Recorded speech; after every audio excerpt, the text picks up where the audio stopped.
Welcome to Authentic Living with Roxanne, a place where we have conscious conversations about things that really matter in our lives. And now here's your host, Roxanne Derhaj.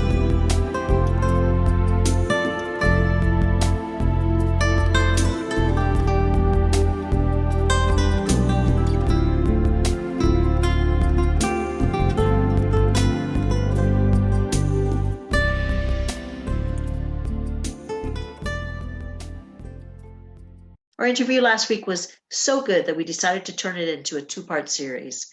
If you missed last week, you'll find the link in the show notes.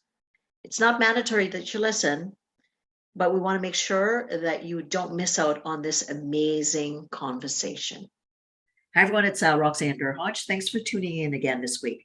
Today, I have an amazing woman that I spent some time with in Rome at the WIN conference.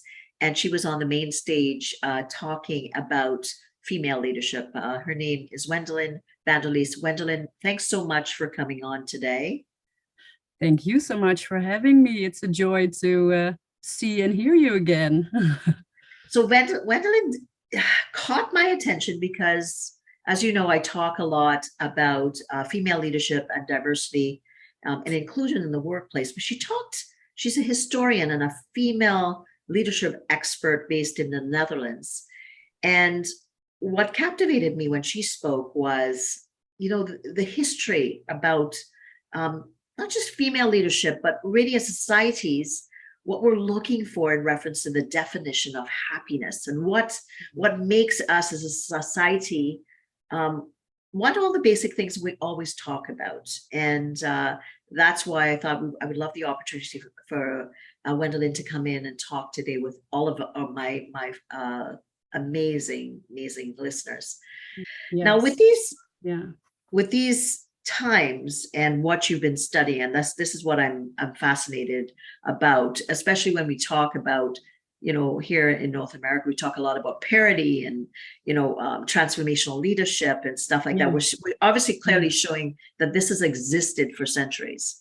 Yes. That this has been, but through different political and religious ramifications. And like you said, literature got passed down based on the powers that were be. And then there's so many things that we're learning now since the 2000s. When you think about female leadership and think about what we're trying to achieve today, what kind of things would you say as a historian and someone that works with female leadership that companies or leaders of today really need to think about when they're thinking about women in leadership? Yeah, that's a really good question. I think for me, one of the most important things to start with is, again, to emphasize that these issues aren't new to think about. We have a legacy of actually thought leaders thinking about issues like this. So we don't need to invent the wheel all over again. And although we want to adapt solutions to the times of the here and now and our current issues, but it is really comforting to know that our current issues aren't really unique in the sense of sustainable leadership and issues with ethnicity and diversity and stuff like that. It's been a topic of discussion and thought for thousands of years. And I think it supports us, and it creates a starting point in which we can sort of relax a little bit. We don't need to think this is a whole new thing. No, it's in our DNA to want to try to cooperate and lead from a bigger perspective. And the thing that the second step that I often take is to make people and businesses aware that what we call thought leaders today were what philosophers were 2000 years ago. Philosophy wasn't sort of an elite individual exercise you did in your own study, like we think of philosophers nowadays, sort of a solitary, really intellectual endeavor.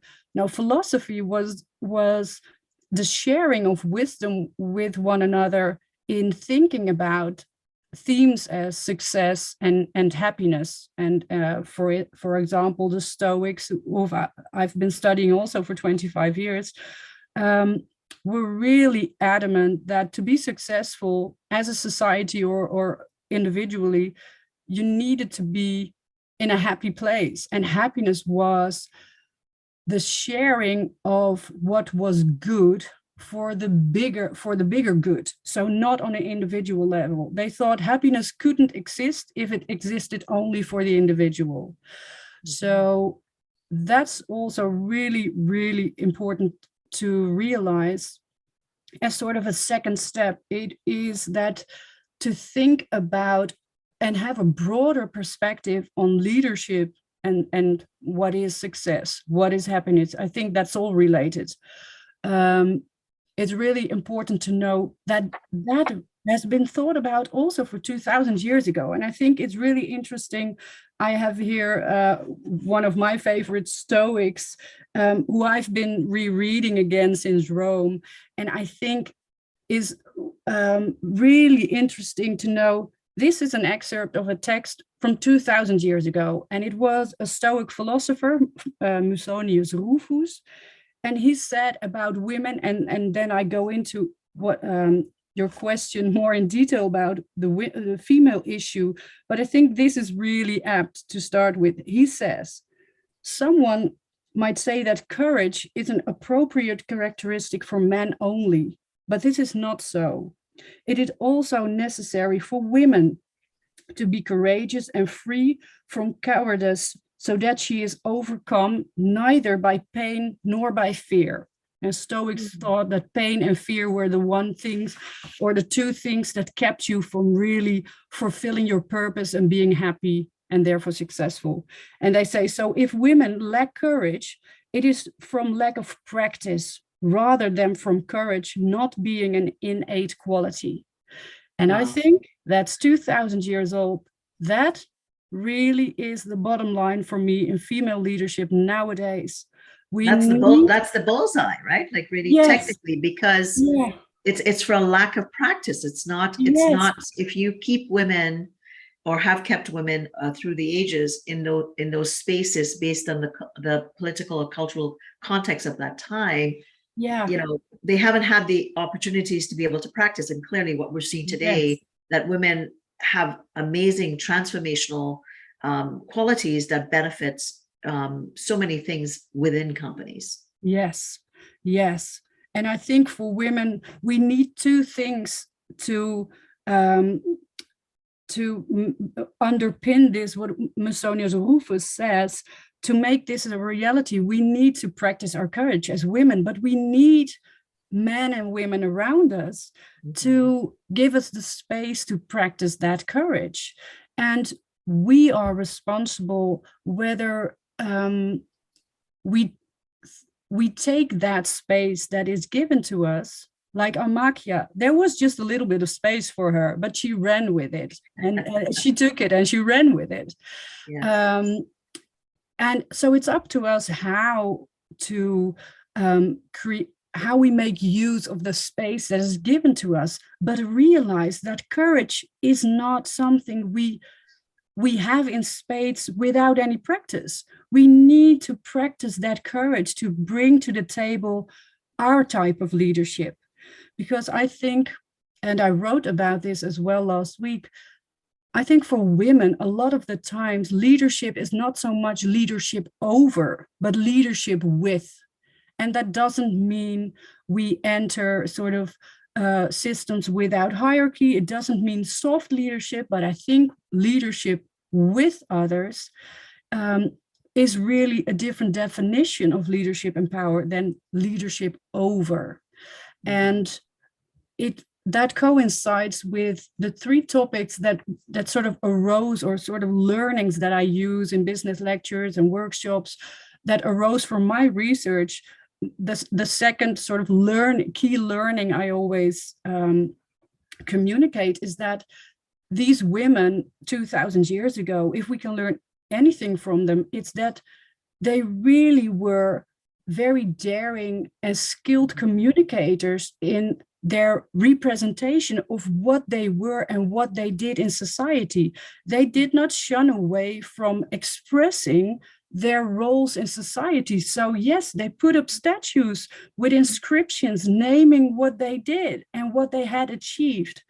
And that is something that I think we as women, we are sort of socially not, it's not a social ideal for us as women to really portray our strengths and communicate our accomplishments.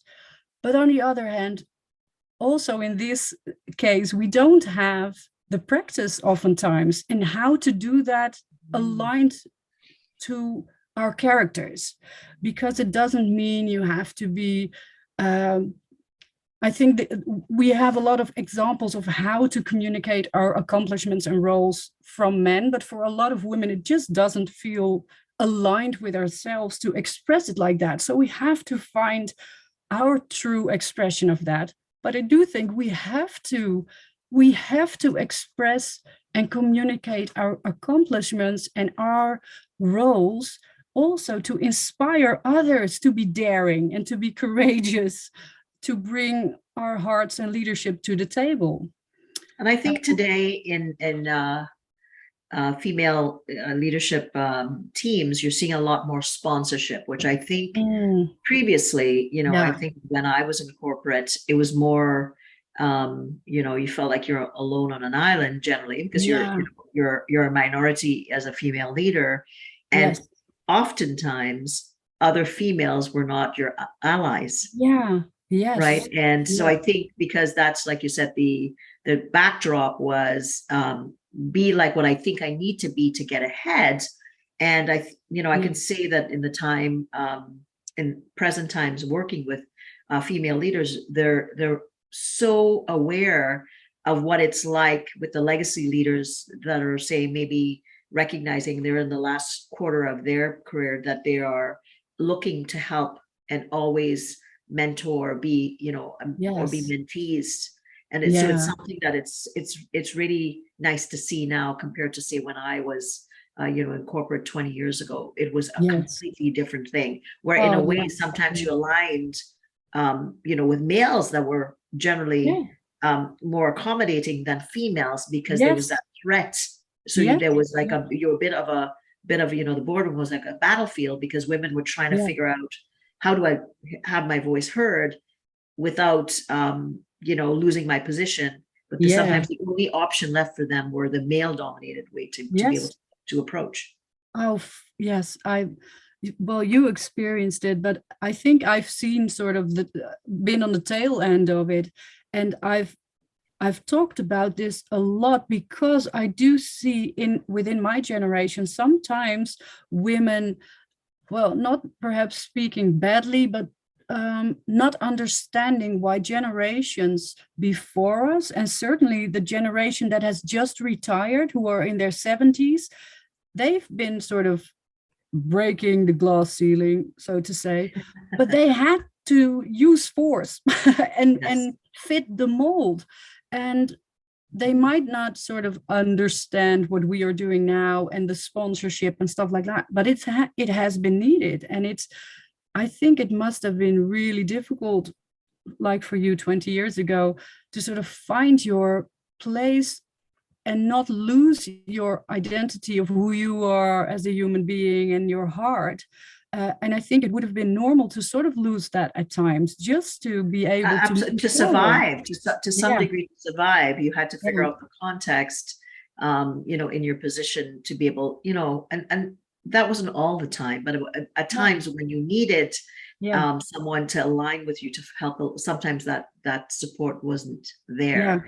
And I think, when I think of us in Rome and all the amazing international leaders, from every generation, I mean, that we were in those rooms were with, just absolutely stunning. And I think of your philosopher, and I'm not going to remember his name, but it is so true when he says that what is needed is practice. Yes. Oh, Like yes. to drop those defenses, but to know that it's okay to drop those defenses to get the courage, because the courage is there. Yeah. And I think, what I experienced, and I think Kristen Envik is just one of a kind within. Yes. When I entered Rome, and met, all these women, there was an automatic courage Yes. that I could feel that everybody entered into and showed who they were as in their different capacities as leaders. Yes. Oh, yes. Yeah, I felt that too. And I thought it was also, the same goes also for the men who were there. I felt Absolutely. because Yeah. it was really courageous for them to be a minority on their end for once. But I think there were more men than I had expected to, and they were really courageous as well. And what I really found as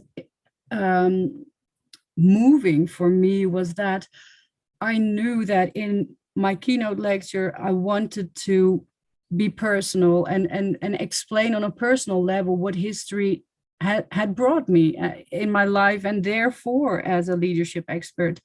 But it was landing in Rome, getting to know this group of women that I really dared to be courageous enough to be vulnerable on stage. And in return, I heard from women, so many women who said, "Oh, because you dared to be vulnerable on stage in the first lecture, I dared to be vulnerable at the table having the discussions." And I thought, but that's it. I was inspired by the dynamics of the group. It filled me up. It gave me courage. And because of it, it has a ripple effect, and it keeps absolutely. And that's that, like you said, I think everybody wants to leave a legacy, period, men, women. And obviously with people like Ermakia, clearly she was saying, I'm gonna leave my imprint. Yes. And it shows you that, through the times that a lot of women did the same, but we just, are now learning about them. And I think it's become so very important that really from a company perspective, when companies are thinking about implementing policies, that they think about what you're talking about, the Stoics, because what do we want? We all want the same things, which is happiness and peace and meaning and purpose. And by applying the things that we're talking about with diversity and inclusion, we're talking just about making your workplaces happier. And I want you to talk a little bit, because I know you talk about happiness. What as a historian that you've learned about happiness and female leadership as well? Well, I think what I've seen and what I find really interesting, and I will combine sort of the Stoic view with what I've deduced from my research on women in the Roman era, is that it's not only the Stoics, but the Stoics are a group of philosophers who have the most clear and practical sort of philosophy to use. It's not only an intellectual endeavor, they have a really practical philosophy. And they say success is based on the happiness of the individual and the happiness of the group at large. And for that, we need to live in alignment with what is either nature, God, and nature with a capital N, God, universal laws. They were sort of, they left it open. They did believe in gods, but they actually believed even more so in a universal law that regulated everything that was going on in life. So you needed to be in alignment with source, just to use a modern phrasing. And you needed to have a practice in which you were meditating daily, writing down in your journal your sort of daily aims, like don't want to. They were very much about handling your emotions and controlling your emotions in a way that you could create that happiness, so that emotions didn't override you in making your decisions every day. So they thought for that you needed to practice meditation, right? Be really aware of your actions and be really aware that how you act in society and in your own household, also in your own business, that how you act is in alignment with the aims you have, and that everything is geared towards that, and that it never is about an individual purpose and success. So for example, sort of having the goal of being as prosperous as you can, you are allowed to have that goal for Stoic philosophers, as long as you want to use that money for the greater good of all as well. You can have your money and live a good life, but be really aware that you use it for the greater good. So all the development of your inner skills and skill sets had to be for the greater good of all. There was no purpose for them in life in general to live it only for yourself. So it's a very very human in heart, I have to say. Which is what I talk a lot with authentic heart leadership in my new book, right? It's about that alignment, like alignment to yourself and why you lead the way you do. And and going back to those core fundamentals about, why you became a historian, why you became a psychologist, and kind of making sure that you live that integrity, but it's not a means to an end back to you. It's to make, for the highest and best good. Have a greater impact. Yes, absolutely. Yes. And to come back to what you were saying about sponsorship as well, these Stoics were very much about supporting each other, and each other wasn't geared only towards men. The philosopher I just mentioned, Musonius Rufus, actually advocated that men and women were educated equally, because he says there's no point in sort of dealing with women as if they are inferior intellectually to men, because they simply aren't. So why not give them as good as educations as we give men? And that meant also a philosophical education. And what I see, that's a sponsorship as well, to have a really well-known philosopher talking about this. But what I saw, and I just spoke about the 3 key learnings that I deduced from my research. The third one is that what I see is that women really were networkers and great. They had female assemblies who were consulting and discussing topics and issues, and who were making decisions, supporting each other. And there were various types of associations for women, and it's not studied really broadly. But what we see is that outside of the city of Rome, we see a lot of various associations for women who were sort of a counterpart for the male senates who were running the cities. And these sort of female senates, just to put it like that, they did not have any political stature, so to say, but they were thinking about stuff, giving advice, solicited or unsolicited, it might have been, advice to the senates, and they were supporting each other. There was a sense of sisterhood that must have underpinned these gatherings. They had banquets together, and when this sounds sort of very theoretical, but when I apply it to Yamakia, I just told you about that really big tomb that she built. And we see in her tomb were not only her own family members who were buried in it, but we see a lot of other families of whom I also saw women in inscriptions sort of come to the surface when I studied. I did not only study Omachia in Pompeii, but all the women that I could find in inscriptions and statues and stuff like that. And we see a lot of these women, a couple of these women who were associated with her for one reason or another, and who were buried in that massive tomb as well. And those families weren't very different in social standing than she was. So it wasn't like she was sort of the most wealthy social layer on top of Roman society, and that the families that were buried in her tomb were sort of lower status. No, it was not like that. So it feels as if there was some kind of association type or system of, whether a sisterhood might be a bit too modern interpretation of it, but a support system for these families to also sort of participate in that massive status that was communicated through that enormous tomb of Omachia.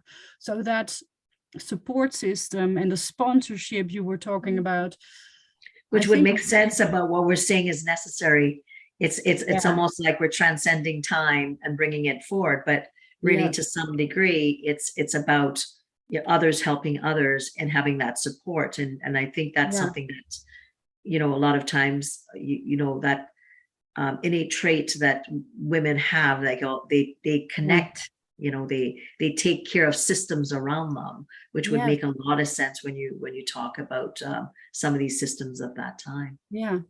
And I think to be even more concrete, when you ask how does my research sort of correlate with the issues we have nowadays in D&I issues and sort of female leadership, I think the three key learnings I was talking about, when we as companies are daring to address these three key learnings, and I will just mention them in a minute, but I think it's a great starting point to facilitate sort of a space in which women can be courageous enough to develop their leadership, not only their leadership roles, but I think their own views and perspective on what type of leader they are or want to be. Because I think we really do need to be aware of what type of leader we are before we can be a leader. Or you have to spend that time in awareness, which is such a big thing to know.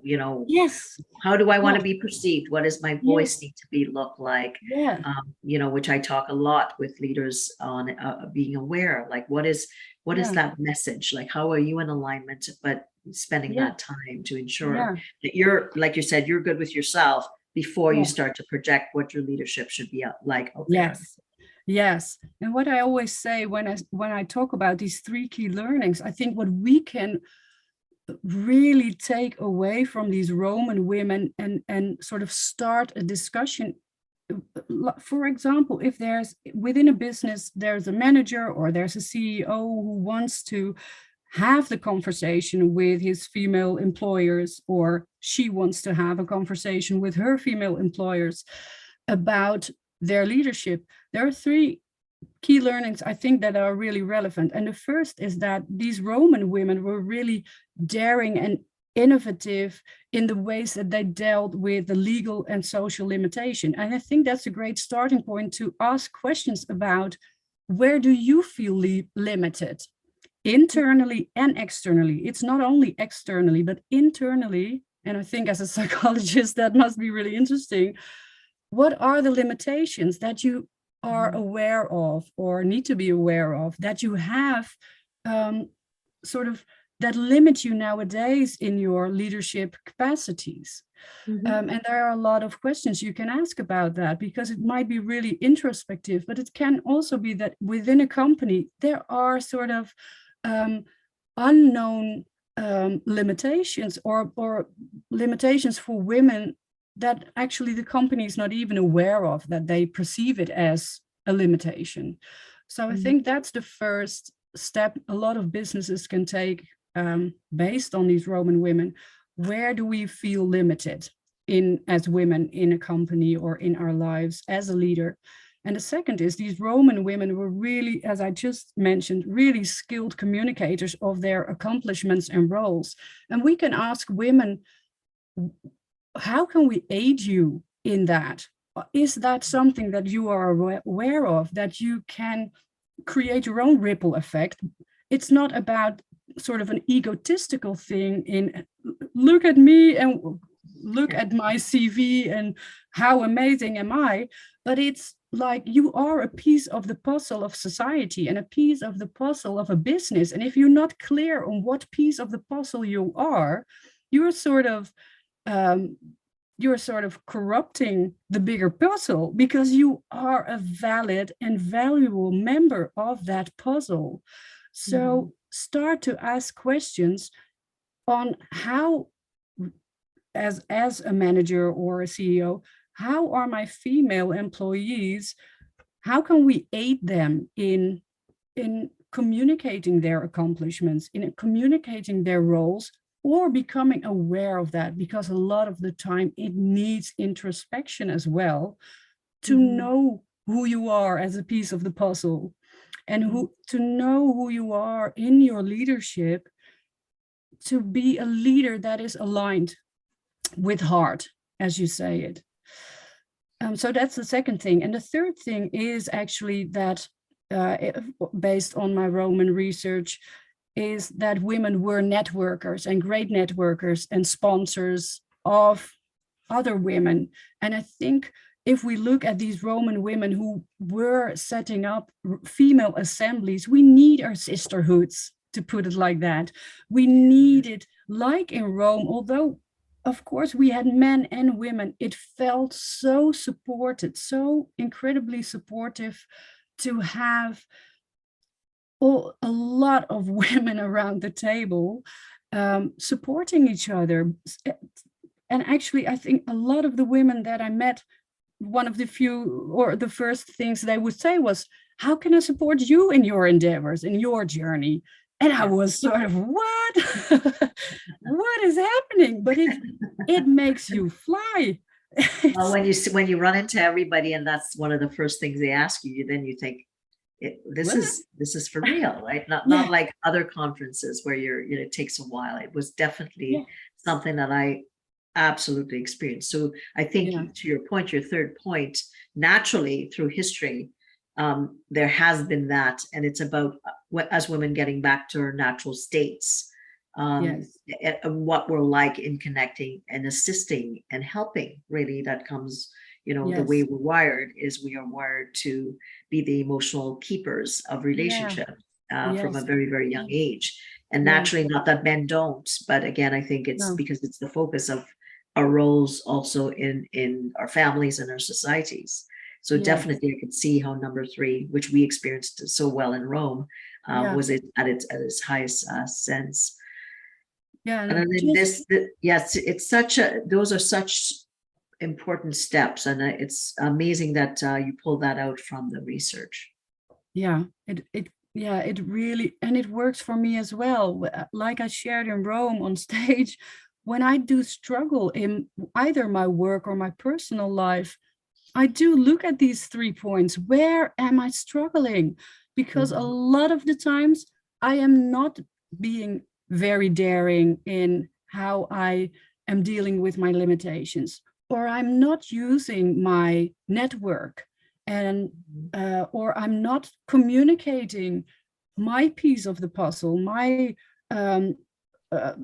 public roles and accomplishments, because the moment we start to do that, we sort of start to get the ball rolling again. And because when you feel stuck, you just need energy, or you need a different perspective, one little step at a time. And it works for me every time, I have to say. Well, I'm going to keep that in mind as I go through some of the struggles that I have, which we can think about in any given week or month, how many of those struggles we might come up against to apply them. Now, I know I've taken so much of your time, and I know we could continue. I know you you do a lot of amazing work, and I would love for you to share with people if they'd like to get a hold of you to understand more about your book that you've written, or even the leadership work that you're doing, where they could reach out to have a chat with you. That's lovely. Yeah, I'm as I explained earlier, in the middle of sort of redoing my website. So I would refer people to my LinkedIn page. And probably they are in the notes of the podcast, what my name is, and there aren't too many people with the same name, I can tell you.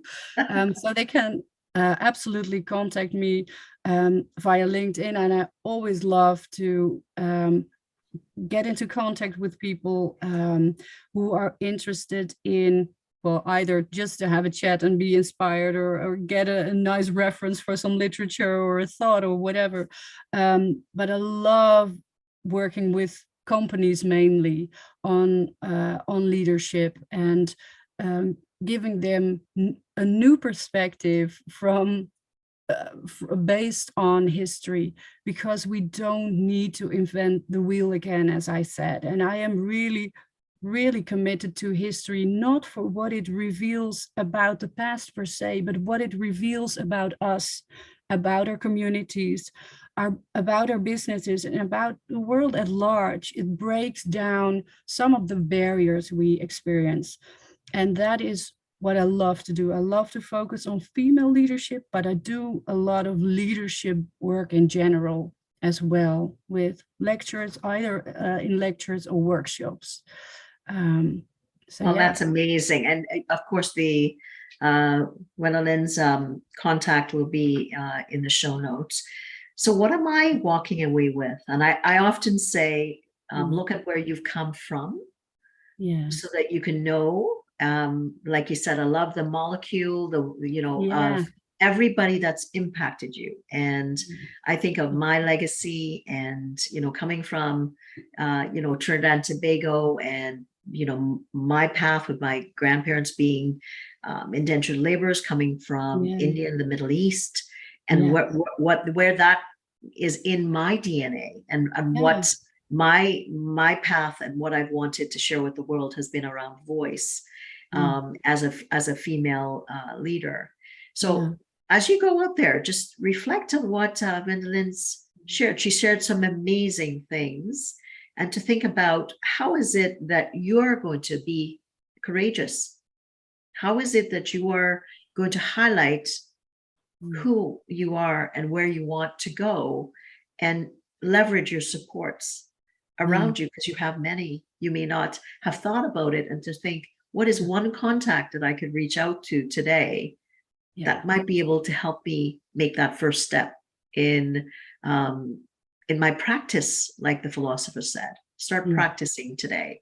And again, Wendelijn, thanks so much again for giving us your time, and for everyone listening, thanks so much for tuning in. Again, if you're wanting to know about leading from the heart, you can just go to my website, roxannederhodge.com/quiz. It'll give you a mini quiz. You can look at where you are, either at work, at home, and we'll send you the results. Again, Wendelijn, thanks so much, and loved meeting you in Rome, and I'm sure we will see each other again in Europe soon. So take care, everyone, and we'll see you next week.